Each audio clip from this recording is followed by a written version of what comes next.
بسم اللہ الرحمن الرحیم۔ السلام علیکم ناظرین، آپ دیکھ رہے ہیں پس منظر ٹی وی۔ ناظرین، آج کی اس ویڈیو میں ہم آپ کو طاہر القادری کی زندگی کی سرسری کہانی سنانے والے ہیں۔ طاہر القادری کا اصل نام عبد الشکور ہے اور وہ 1951 میں جنگ میں پیدا ہوئے۔ 1975 میں 24 سال کی عمر میں طاہر القادری نے پہلی شادی کی۔ اس کے بعد انہوں نے 2 مزید شادیاں بھی کی۔ ان کی پہلی شادی تو جنگ سے ہوئی، دوسری امریکی ریاست ناروے اور تیسری کراچی سے ہے۔ 80 کے دہائی میں طاہر القادری کے میاں نواز شریف کے والد میاں شریف سے تعلقات قائم ہوئے اور ان کی اتفاق سٹیل ملز کی مسجد میں وہ 5000 روپے مشاہرے پر پیش امام بھرتی ہو گئے۔ طاہر القادری نے میاں شریف کے اثر و رسوخ کو استعمال کر کے اپنی تقاریر کی کیسٹس کو وسیع پیمانے پر پورے ملک میں پھیلایا اور یوں طاہر القادری میاں شریف کے ذریعے تیزی سے شہرت کی سیڑھیاں چڑھتے چلے گئے۔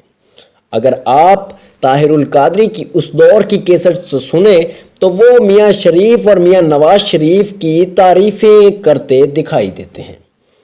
ایک خطبے میں رسول اللہ صلی اللہ علیہ وسلم کی پاکستان آنے کی خوشخبری سنائی اور منہاج دعوت لے کر انہوں نے میری قدر نہیں کی، میری میزبانی نہیں کی، اور میں اب اہل پاکستان سے ناراض ہو کر واپس مدینہ جا رہا ہوں۔ دکھی ہو، آپ نے فرمایا انہوں نے مجھے بڑا دکھ دیا ہے۔ قرآن بنانے کا اعلان کیا اور جھوٹے خواب سنا کر لوگوں سے لاکھوں روپے کا سونا بٹور لیا۔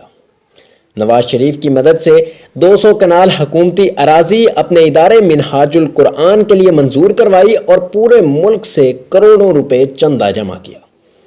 طاہر القادری جب 80 کی دہائی میں اتفاق مسجد میں امام بھرتی ہوئے تو وہ سائیکل پر سفر کیا کرتے تھے، لیکن پھر دیکھتے ہی دیکھتے اس درویش کے گھر میں 2.5 کروڑ روپے کی بلٹ پروف گاڑیاں کھڑی ہونے لگی۔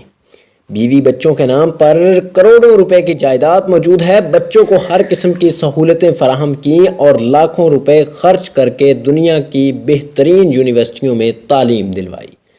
خود بھی دنیا بھر کی سیر کی اور فیملی کو بھی کرائی۔ کینیڈا سے وفاداری کا حلف اٹھایا اور کینیڈین شہرت حاصل کی، لیکن درد ہمیشہ پاکستان کا لے کر دل میں پالتے رہے۔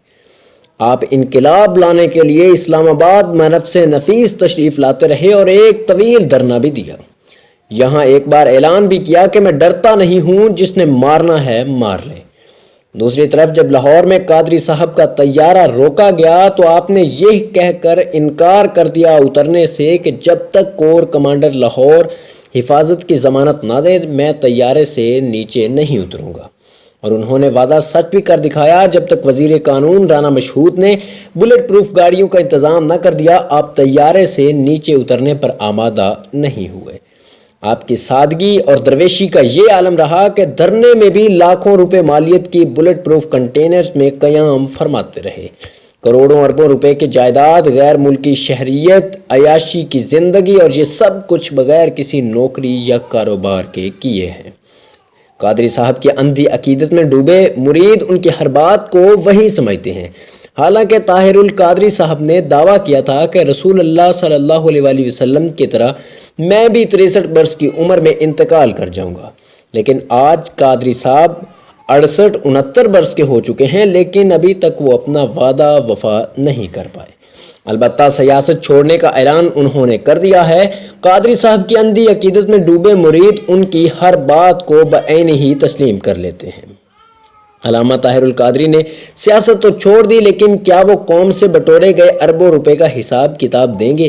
دینا تو پڑے گا، آج نہیں تو کل بروز قیامت دینا تو پڑے گا۔ طاہر القادری صاحب پر کوئی نیب کیس نہیں ہے۔ چندہ کہاں سے آیا، کہاں گیا، زمین جائیداد کہاں سے آئی، کوئی پوچھتا نہیں ہے۔